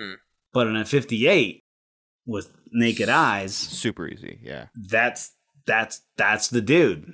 Right. And or that's the person. And we need to engage that individual. And so they would come up, and then we would get clearance. And again, a lot of times they were 99% of the time, they were the air mission commanders. So they would give us clearance. And so that's one way that they worked really well. And another way they worked really well is some of them were really, really, really good at rockets and their 50 cal.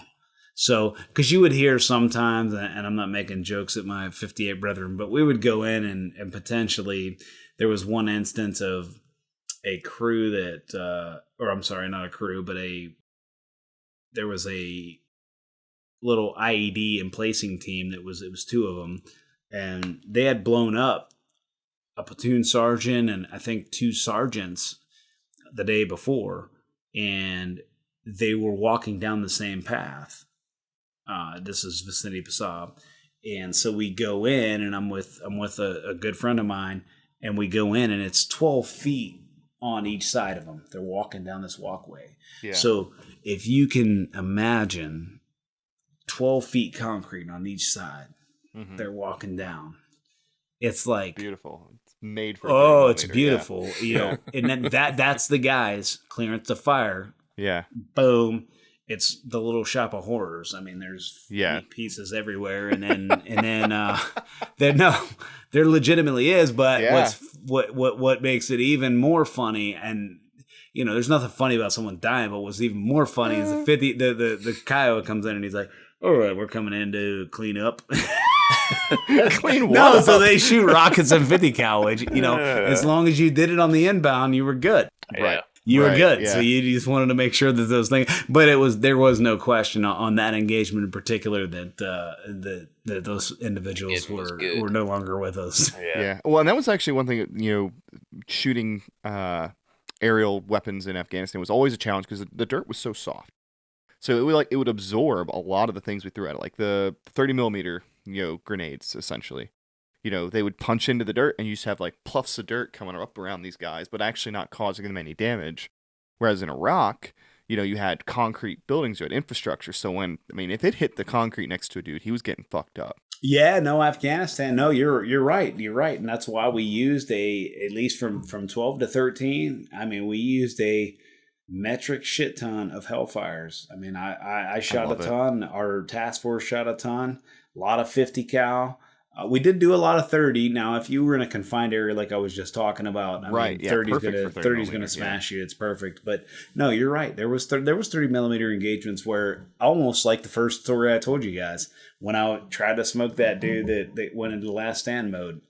It was going into the dirt and he was not getting affected, and a couple of them hurt him, but not enough to kill him. So he came back and did his thing. But yeah, no, the 30 millimeter in Afghanistan was not as good as I would have hoped it to be. Did you guys have limitations on like which weapons you could use as far as the ROE? Like, could you use a 30 millimeter anytime, or you had to request a Hellfire, or no? So we would always get clearance because they would tell you, they would say example cleared 30 in rockets or cleared 30 Hellfire. It was always ground force commander. But I will tell you, the blessing that I had is our commander, who's now a 2-star general, and I'm sure he's going to be a 4-star. But our commander, our colonel, he left it up to us. How do you want to fly? What do you want to shoot? You just tell the ground forces what you want to shoot, and they usually would always approve it. If you said, because you're the SME, if you request 30 millimeter 2.75, they would normally approve it. There's a rare occasion where they would say we don't want rockets, and the reason why is because dispersion. Yeah, some pilots get those things. You start slinging them. Yeah. You start slinging rockets. Yeah, you start slinging rockets, and it's going to be a problem. But for the most part, it was good. And I don't know. I just out there at Spurwingar, and I remember reading a book called The Lions of Kandahar when they took Spurwingar initially. It's amazing what you guys were doing out there. And I know that wasn't when it happened, of course, but I'm just saying holding that ground was always high priority, 1,000,000% essential to owning the terrain. It was, which is ironic because when Kandahar fell, a month ago, and I was talking to people behind the scenes, they're like, hey man, Spurwingar doesn't matter anymore. Like it's not important to the nationwide defense of Afghanistan. It was important to hold Panjway. But when you're talking about like holding Afghanistan, they're like, yeah, Spurwingar was one of the first places to get taken over by Taliban. They didn't even try to defend it. And that, to me, that was so mind-blowing because like when we were there, like if we didn't have Spurwingar, like we could not, like it wasn't even an option. You had to own that. It was the high ground. But, when you're talking holding the city of Kandahar or holding the city of Kabul, like Spurwingar didn't matter. And for me, that was really difficult to process because of how important it had been in the past. Yeah. Yeah.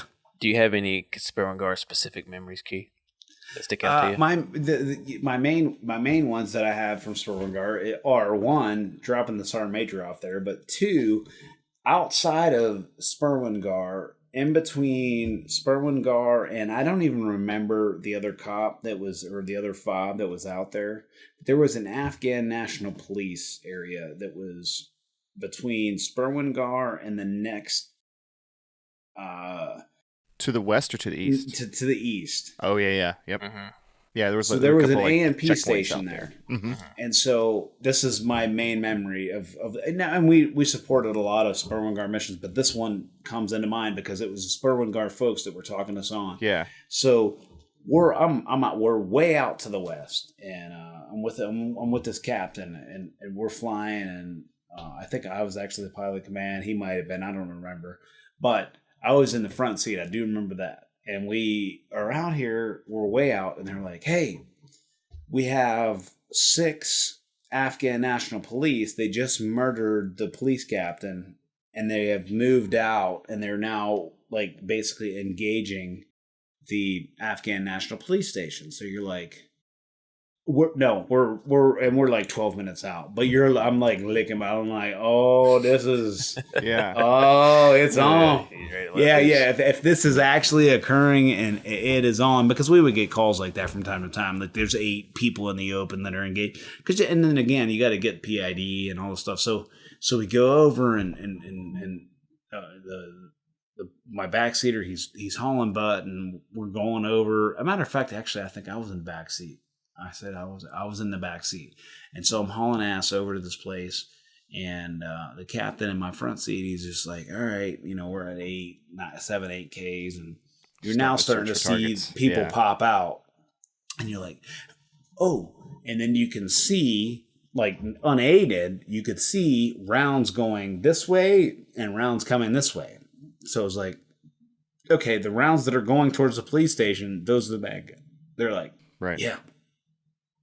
Okay, so we go in, and here's what makes this story actually really, really funny. Those 6, we serviced like 3 of them. We prosecuted 3 or 4 of them on the inbound, because 2 of them decided to go in this little cove, which they thought was a good idea, but he had them in the FLIR and dumped the rounds in there, and of course that they were dead. But then after that, they scrambled, and so they're running in this abandoned village. And this is, again, 100% true story, because people are going to watch this that have been deployed, and they've heard this story. So our 58, he had ran out of smoke, because he had already marked like 1 or 2 targets, and they were out of smoke. And the only thing he had left, because he's like, the guy is right in this building, we need to just level the building. And the only thing he had left was 2 hard-boiled eggs for breakfast. So he's in a 58, and he friggin' chucks these 2 hard-boiled eggs out. And we watch him, and like, oh, shit. And then there we go. Boom, boom, boom. We got him. That's awesome. Hard-boiled eggs. True story. Hard-boiled eggs to mark targets, because they were out of smoke. They usually had 2 smokes or 3 smokes or whatever they had, but no, he marked a target. That's awesome. And I know this guy to this day. Like, he's still in the Army, and he's I hope he tells that story at the VFW. That's the story. Yeah. I marked a target with hard-boiled eggs. He did. I wonder if that's the only time in Army aviation history that was ever done.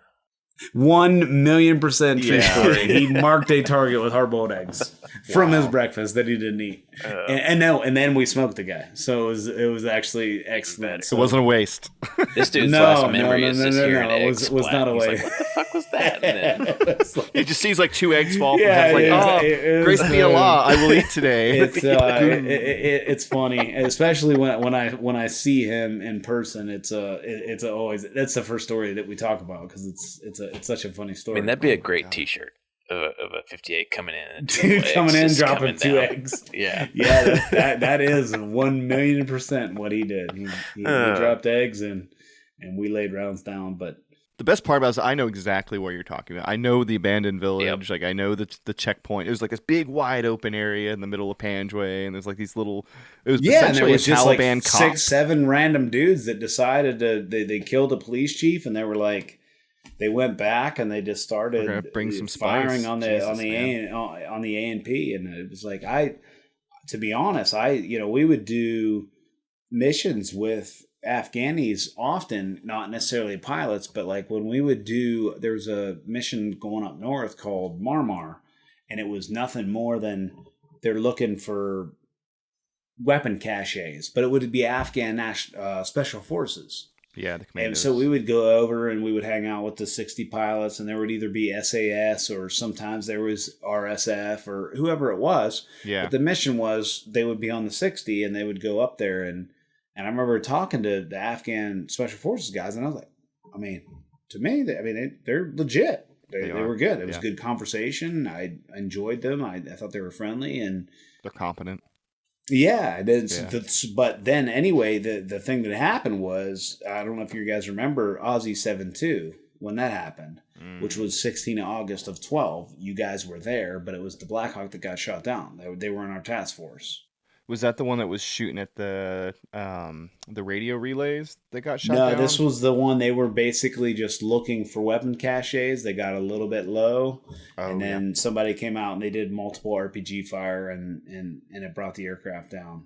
Yeah. So then this is where I was. They actually called. They called a fallen angel, and I was flying. I was actually, I think, east of Passab, and they told us to stay out because they already had like a stack being built, and they wound up finding every single one of those son of bitches and killed them. They killed there was 7 of them responsible, but they found the video. They videotaped it. Wow. They videotaped the shoot down of the 60, and it killed 6 or 8 of our people, and then some Afghan partners as well, because it was SEALs, and that was Aussie 7-2. It was but it was a routine mission that we did all the time.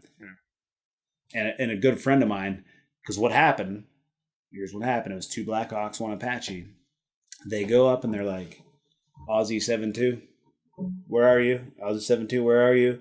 And then my friend, he sees the aircraft on the side of the mountain, and he's like, it's been, and then of course they go into security mode, but it was sad. It's a horrific situation that happened, and thankfully we were able to get the rest of them. But what I will tell you is the colonel that was our task force commander, the guy that's now wearing stars, he stayed on station for like 14 hours. Like he had every extension known to man. The rest of us, we probably wouldn't get that, but he stayed on station and ensured that every single one of those people responsible got service, because that was one of the low days. Aside from seeing our ground forces get blown up, that was a rough day. And Fallen Angel, for just to kind of the Fallen Angel is the code word for an aircraft has gone down, and there's no like 2 words in the aviation world that is going to spur action faster than that. And it may seem weird, like, well, what about guys that get in a IED strike? Why is an aircraft any more important? It's just because they're so isolated. If an MATAV hits an IED, there's 16 other vehicles or people, and then they can pull security and they can take care of it. But if an aircraft goes down, if there's a survivor, they are by themselves. They have nothing. They are on the ground by themselves, fully isolated. And so, I've responded to a Fallen Angel before. Fortunately, it wasn't a crash; it was a PL. But you have these guys, 2, 3, 4, 5 guys that are out in the middle of nowhere. If they survive the crash at all, and you'll have AC-130s, you'll have drones, you'll have manned surveillance, you'll have Apaches, you'll have Kiowas, you'll have every aircraft that can respond in the entire area is like stacked on top of each other. And then they'll bring in SF, and they'll bring in the downed aircraft recovery team, and they'll put this huge package on the ground in like that. But unfortunately, like you said, those usually turn into very, very, very long and not always, pleasant experiences, because, especially if you're overhead and you have a camera, you're watching them pull people out of aircraft, or it's just not a wonderful experience. It makes for a long day for everybody, I guess is what I was going to, is that, I've flown on extensions for them. 14 hours is insane, especially in a Kiowa. I mean, in a Kiowa for 14 hours. Yeah, he was just miserable, man. I probably had to cut his clothes off of him.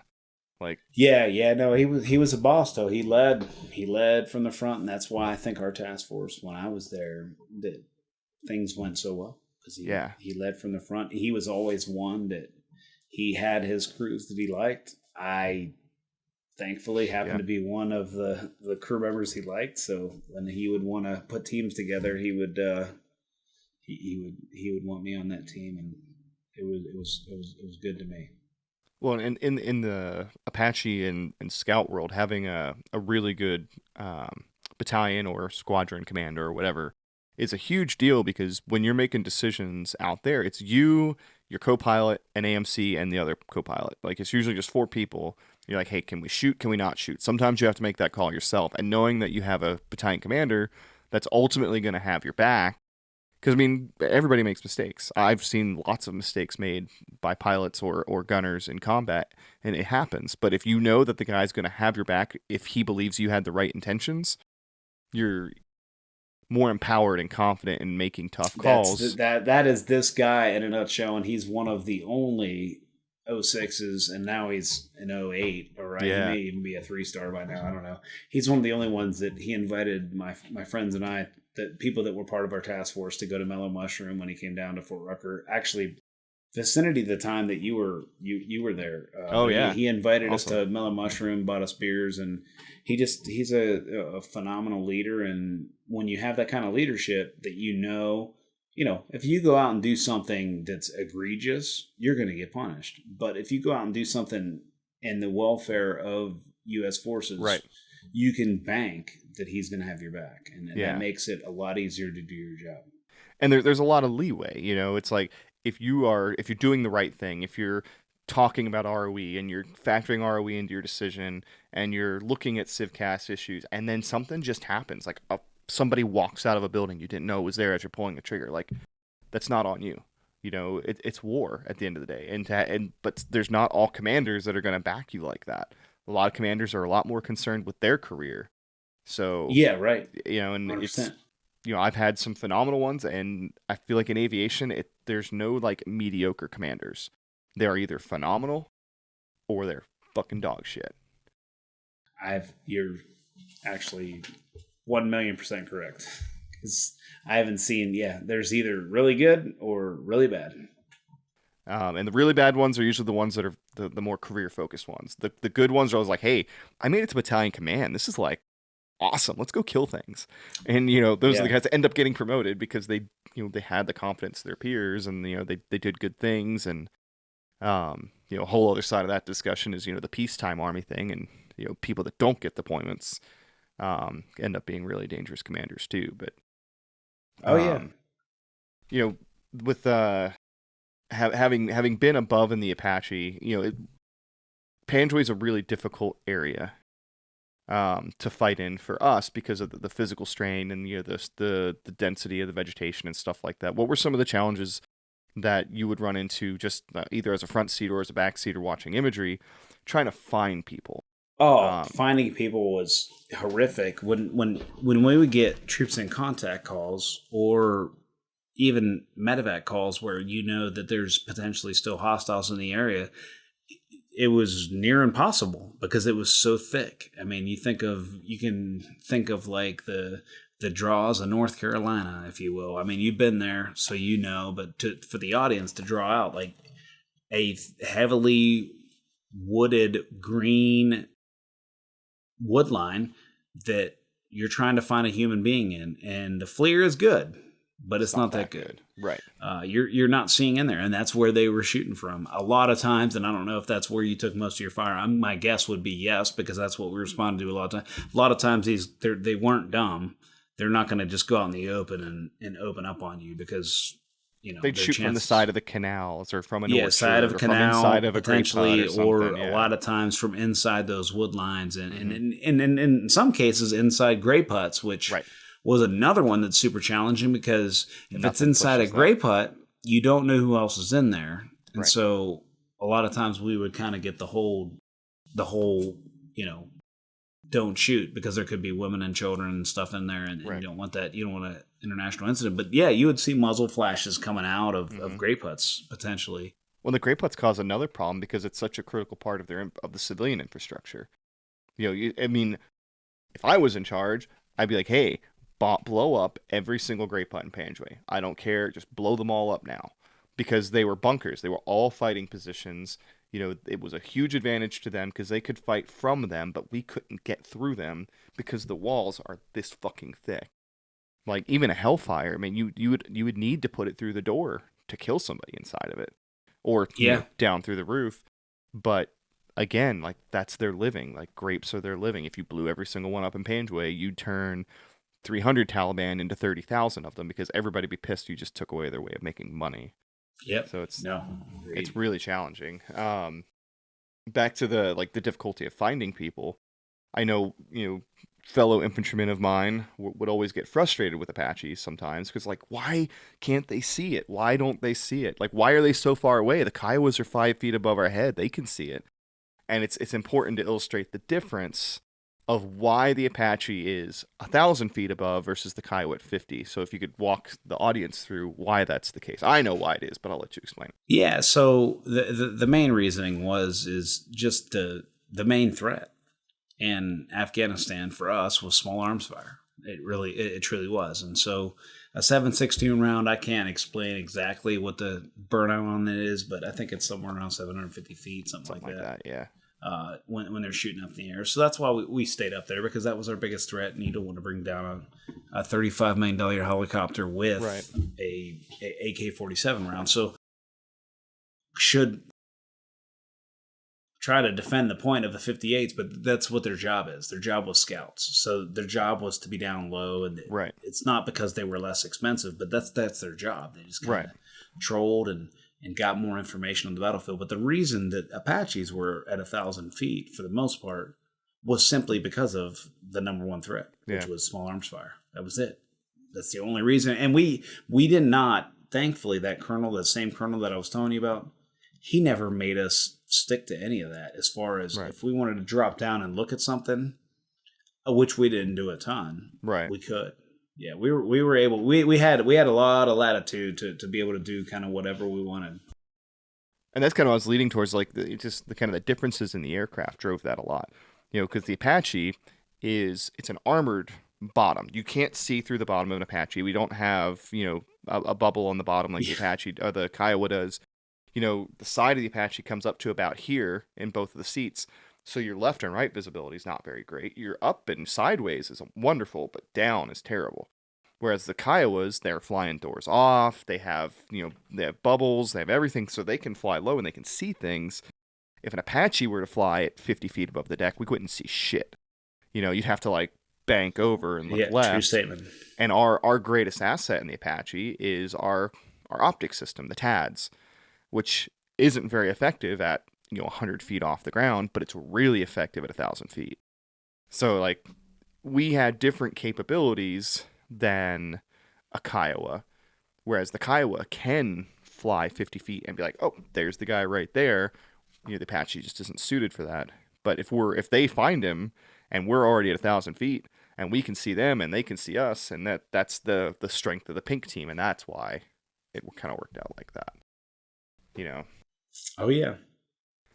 But I don't know. I just the fact that the pink team made a comeback in 2012 just makes me so happy. No, it was a huge comeback. I wasn't not a fan initially, but wound up loving it, because it was one of the things that a lot of people don't get with the pink team is following that 58 is like a science. I mean, because you can't.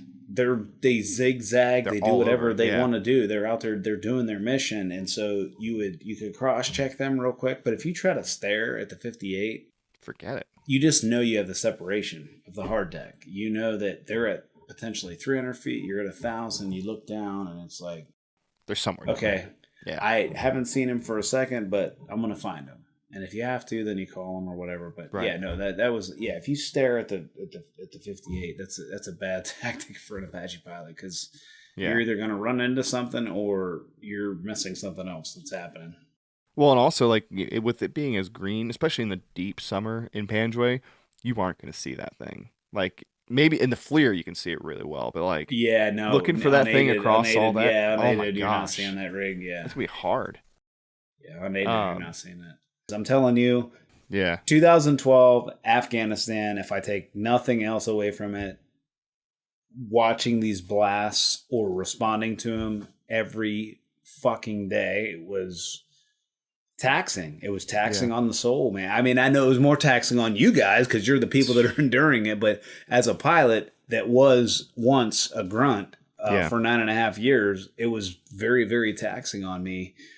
To think about what you guys were dealing with and going through, and the loss of life and the loss of friends. Because again, OIF-1 did not compare. I mean, we lost some people, but it was their IEDs were in their beginning stages, and not only that, but You're fighting a conventional force. I mean, well, and they didn't have they had palm groves and shit, but they didn't have what they had in Afghanistan to shoot at you guys. Because I understand you guys, getting shot up a lot, but they didn't have that. Right.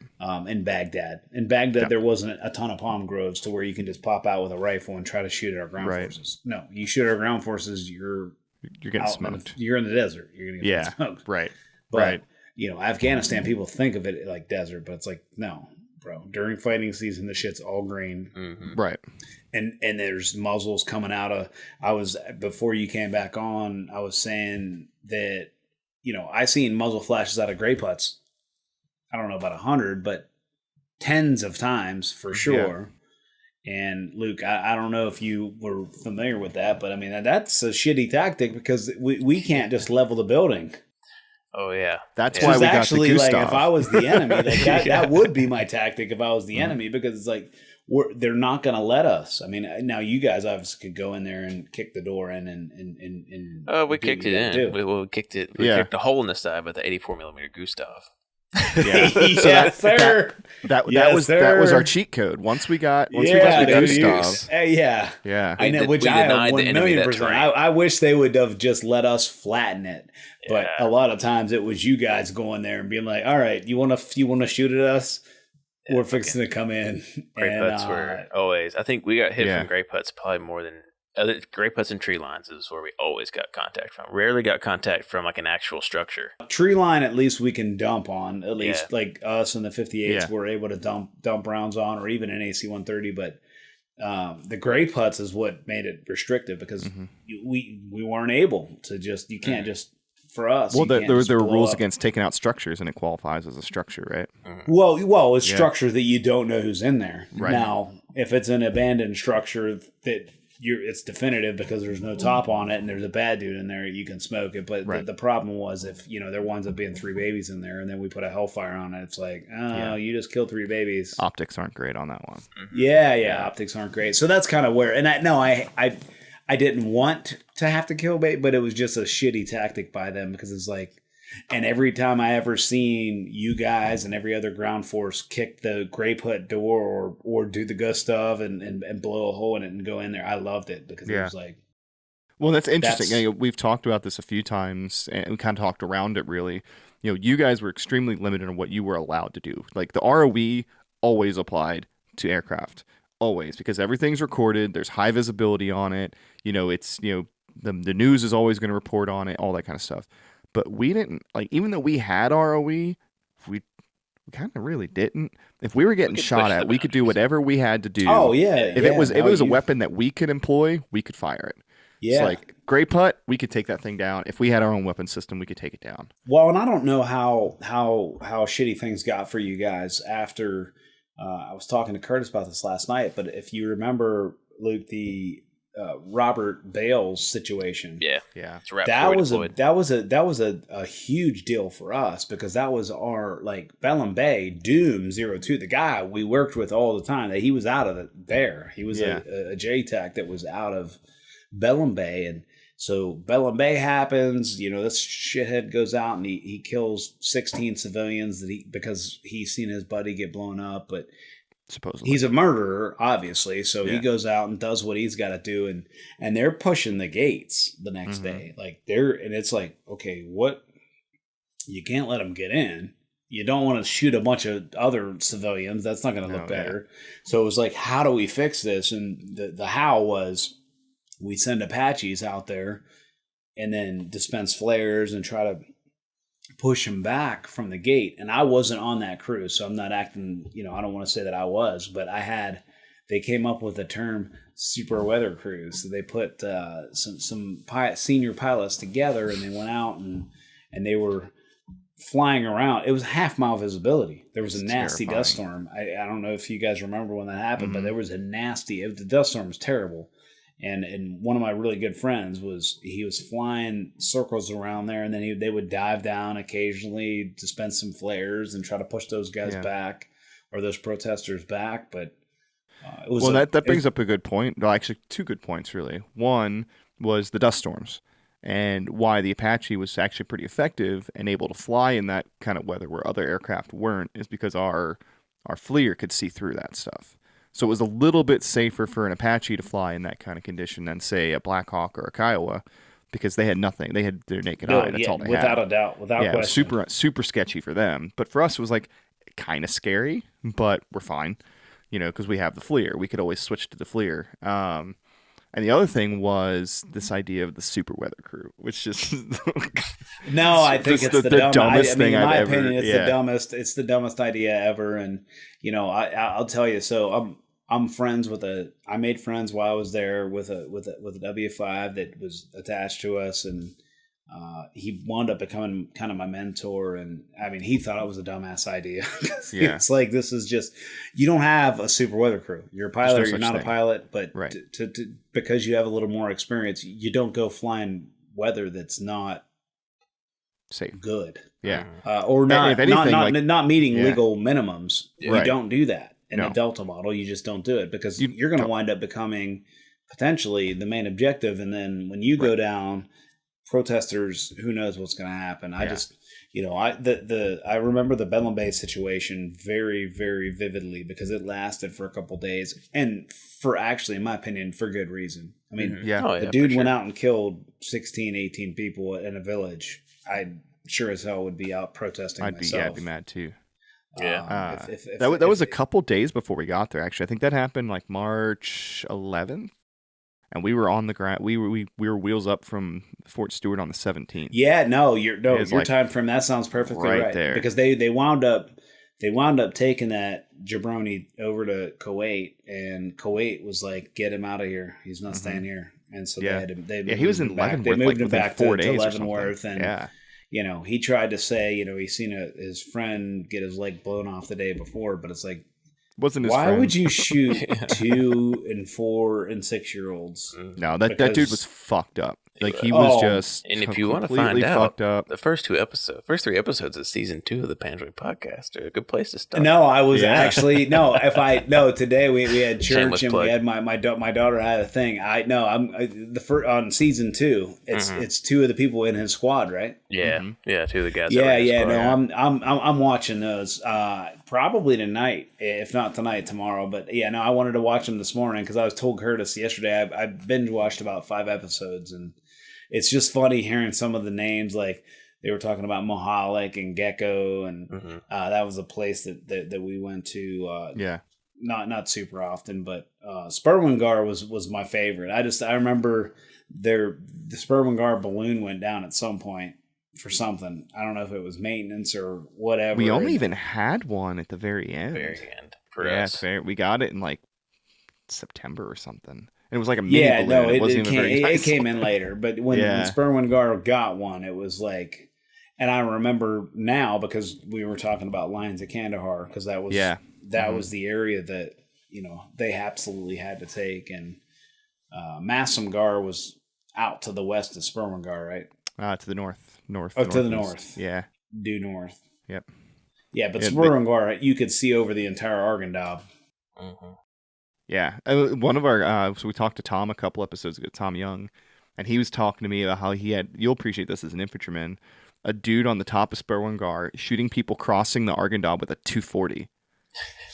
I'm like, dude, that's like a 2.5K shot. That's insane. Sniping. He's like, yeah, dude. I was like, that's fucking awesome. He must have been like, fucking 40 degrees. No, that's remarkable. Spurwingar, just the way that terrain is built, the way that for us to take that initially and hold it for so many years, it's key. I mean, for us, it was key terrain. We never got really mortared or rocketed. It's more key than Massamgar or even Gundygar, any place like that. It's one of in RC South. Or maybe in all of Kandahar, I don't know.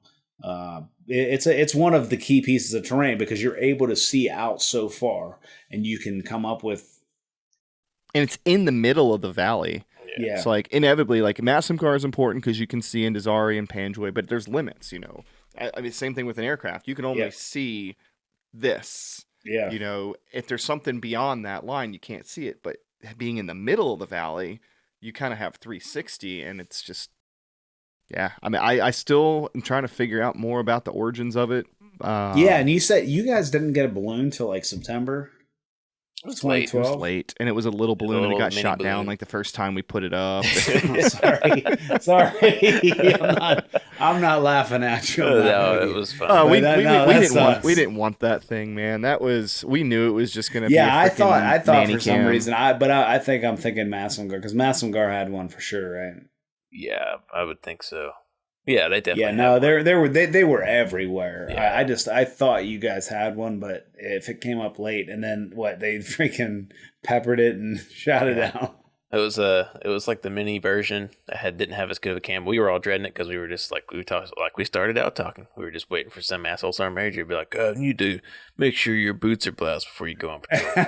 Well, I hated the PGIS and I hated the raid cameras, because what they did is they took authority away from the leader on the ground. Yeah, the commander. Because I know, like, the unit after us, like, they didn't let their RTOs and their lieutenants call in fires. They did all of their coordination with the birds through their talk. Like, it wasn't like why would you do like so stupid? Like, well, we can see, we have better situational awareness. Like, fuck you, you don't have better situational awareness. That dude's on the ground. Like, I really wish they would have cut all the balloons off and sent them away. I'd rather like just fight it out. We got aircraft, they got eyes, we can figure shit out. Like, I've never heard of somebody doing anything fucking productive with a raid camera or a PGIS balloon. Maybe if you have a great story of like where they did something wonderful and saved some lives, great. But all I've ever heard about is fucking uniform corrections and generals. Yeah, no, I mean, I will say like that our colonel, when we're there, and I'm not to denigrate what you were just saying, but like our colonel that was there, he changed the game on that, because that's what it was before. Yeah. But when we were there, a lot of times, I would say out of, I don't know, let's call it 600-700 engagements we had. In the total, like my company had maybe 400, and the other two, let's say 400. But it was 80% of them PGIS. Really? Yeah, oh yeah. Because we had liaisons out there that were going and talking. We had captains and W2s and W3s that were going out there and saying, "Hey, this is how you use us. Right. And you see this person doing this, or you see this field of fire." But they actually. In my opinion, the PGIS, we got a ton of engagements from them, because it would say, "Hey, these two dudes are walking north. Right. They just armed IEDs, PIDs established, no CivCast, no CDA clear to fire." Okay. So they did that. But I know the uniform correction thing, sure, though. The uniform correction thing, which is absolutely bullshit. Like, why would you worry? But I dealt with it on Kandahar, because I got corrected myself by a sergeant major, I'm sure more than a few times, and I never did say F off. I even know people using the PGIS to like look at people inside the wire, like to see if like men and women were like what's the word for it, fraternizing, or I was like, dude, come on. Like, yeah, no, it's like, what are you using? Point that thing out there, find a bad guy for the Apaches to shoot. Like, that's probably just. I think we just got the worst of it. We never got the positive aspect. Yeah, you didn't get the positive. I promise you though, the PGIS, and I know all the brethren that watch us that were over there with us for flying. Yeah, we loved it, but like getting uniform corrected is absolute bullshit. Which again, I still dealt with at Kandahar, but it was typically just because I didn't reblouse my boots and. Hey, sir. Hey, Chief, you're not flying right now. They say it's so condescending because they're like, hey, sir, fix your boots. Like, nothing's more condescending than Sergeant Major calling you Chief. Or, hey, Chief, fix your boots. Yeah. It's like, dude, EAD, dude. EAD. I think my worst PGIS correction moment that I've ever heard of was when we had guys in a gunfight. Like they're fighting. They're behind the only cover that they have, which is this one wall. And some sergeant major comes over the comms from Mazagor. Like, hey, you need to spread out your security. You guys are too bunched up. What? You're like, off. What? This some cat in the talk. Yeah. Completely protected while these dudes are just, no. You need to spread out. I'm telling you, that's for me, like, dealing with the ground force. I talked about it a little bit earlier in the podcast, but when you hear these young individuals that I happen to be older when I was there. OIF1, I was not old, but I didn't have. Some people call a CCA, some people call a CAS. I don't really care what anybody calls us other than overhead support. But what's something new now anyway? Was like of course everything is new now. It's a whole. Both those names are irrelevant obsolete, at this point. So or obsolete. So. But when you would hear this young sergeant or specialist like calling you, and you can hear as he's keying the mic, and you're like, I know how holy close that shit. is. Like, yeah, there's a reason this dude is talking incoherently. It's because there's rounds flying by his head, like right now. There's not rounds flying by my head. So it would always be, and a lot of our guys did it. I'm certainly not saying I'm a lot of the Apache pilots and the 58 guys over there were like, just calm them down, find out where their frontline trace is, where they're at, and then that way we can at least hopefully stop it, if not kill it. Yeah. And that's my greatest takeaway from the Army aviation community to, the ground is that, the Air Force is pretty bad about like, you have to give us a 9-line. It has to be in this order. You need this or you're not going to get a bomb. Whereas the Army aviation is like, hey, bro, I used to be you. I was an infantryman. I was a ground pounder. Let's just have a conversation. Let's just talk. There's no rules right now. Where are you? Where's the bad guys? Do you know where all your guys are? If I shoot this tree line, is everybody clear? Yes? Cool. Put your heads down. And that's it. And that's as easy as it had to be, because you had basically two people on the same level having a conversation, just like we're having right now. Yeah, no, Curtis, that's I couldn't explain it anymore. I mean, Luke, what is your thoughts on the air support you got over there? I just want to get your opinion because of what you've seen. It's a godsend for us because it made us feel safer. I mean, even if it was almost funny, like clockwork. Like we take contact, birds would come on station. If you got lucky, you get into engagement. But if you left, it was just within 10 minutes. Like within 10 minutes on the clock, we take contact again. And so, but knowing those birds overhead and knowing you guys were on station, man, it was like that respite that we got. Even if you didn't engage, just like knowing that it's there is this like a brief respite that we could take. Okay, I can take a break, get some water, get ready for the next fight whenever you guys had to go across the river to another troops in contact. Because that's all it was. It was nonstop. And I think, it wasn't every single day, but it was nearly for 365 days. It was nearly every day. And then the only difference is we became better and better at being able to manage it. Because if there was troops in contact here and troops in contact there, and we were only separated by a kilometer or two, we might leave the 58 on site here, and then with the 64 might branch off.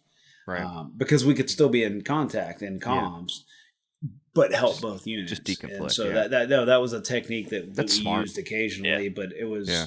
Because really, it's about the rotor noise 90% of the time. No, and again, I hate to use the term, but it is what it is. I mean, when you see the long dick of the law, when you see that Apache silhouette flying through the sky, it tightens circles around you. It tightens up buttholes. If you're doing something you're not supposed to be doing, it's kind of like, I guess, probably seeing a police car if you're doing something you're not supposed to be doing. Although the end result is much different. Yeah, because if you see that Apache silhouette and you're doing something wrong. Yeah, your lifetime is probably going to expire very soon, and that's how it was when we were there. 1,000,000%. We put a lot of Hellfires on targets, and we put a lot of 30 and a lot of the rockets out are debatable because everybody's like, oh man, I shoot perfect rock. I don't know of any rocket kills we had, but we had a lot of Hellfires and we had a lot of 30, a lot of 30 kills and in that task force. And then the 58s did a phenomenal job. So I certainly don't want to throw them under the bus. They did a great job with the 50 cals and their fixed rockets. And actually, there was a funny joke because they were talking about November model missiles. 58 shoots one, and they're like, oh, you shouldn't shoot that because that's for buildings. And they hit this dude, direct hit him, and the guy goes 20 feet in the air and rolls over and then he starts running, but he falls and dies. And it was just like the 58s. They did really well, and I was really upset when they got divested just because of the friends that I made in that community. But fortunately, a lot of them have came to over to our the community. Apache. Yeah. And well, including the individual, like I said, the W5 that was throwing eggs out to mark targets. Because I'm telling you, that is the Eggman. That is a true story. That's one for the books. And they've brought a lot to the Apache community as well.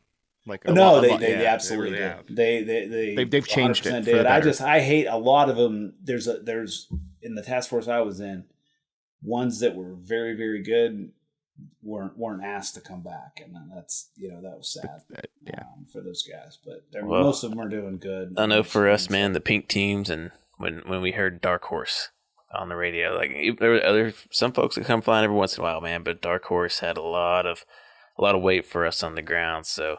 We appreciate you boys being up there overhead, the old all-seeing eye in the sky. So, but, Keith, the way we close these things out typically is we just kind of hand you the reins, man. Is there any, whatever you want to say, air out, get out there, whatever you want to tell folks, let them know about the Apache communities or whatever's on your mind, just let it rip, man. Yeah, no, I definitely want to thank my family, my wife, Jamie, and my three kids, Reagan, Noah, and Jordan, for giving me a good life. And then I certainly want to thank all of the mentors that I had in Afghanistan: Roger Graff, Sean Perez, Ed Mobley was a lieutenant that I had, Ben Strong, Aaron Mitchell was my SP. There's some Eric Dillman. There's just people that I wouldn't be where I'm at without them. Mm-hmm. And then certainly plugging what you guys have on your site, which I'm certainly getting ready to donate to, is to get these Afghan refugees some help. And I'm getting ready to donate to myself. I'm going to do $100 tonight when I get off the podcast. Thanks, so man. I would hope that a lot of you that are watching this podcast, and I think I think your subscribers, it hopefully goes up by 30, 40, because at least 30, 40, maybe hopefully awesome. 100. That's a big bump. Because I think there's a lot of folks that wanted to hear my story, and I appreciate you guys letting me tell it. So that's really what the main people that I have to thank, and I want to get help those Afghan refugees. And I'm gonna, like I said, I'm gonna throw 100 at it as soon as I get off this podcast tonight. So I would recommend that the other folks do the same, and let's help these people find some peace after all the hell that we're talking about, that we just got done talking about for the last 2 hours. Yeah, for sure. And I'll close with this. If your response to what Keith just said is, well, we don't know who they are, I don't know if I want them in my community, please unsubscribe to our podcast. Yeah. Keith, thank you for your time. Thank you for sitting around with us and shooting the shit and letting me dedicate an entire episode to telling Apache stories, which means we're going to have to find a way for Luke to have an entire episode about the Gustav at some point. There's a supercut in there somewhere. Yeah. All right, guys. Well, hey, I appreciate everything. And like I said, I'm going to throw $100 in that account, and I hope that other folks do the same. You guys take care, and thank you for what you're doing. And I look forward to binge watching the rest of the episodes that I haven't seen. Awesome. Please Thanks, do, man. All right. Take care. Thanks for listening to this episode of the Panjway Podcast. If you liked what you heard, head on over to Apple Podcasts and leave us a 5-star review. New episodes every Monday on all major podcast platforms, Facebook, and YouTube. Visit www.thepanjwaypodcast.com for more information.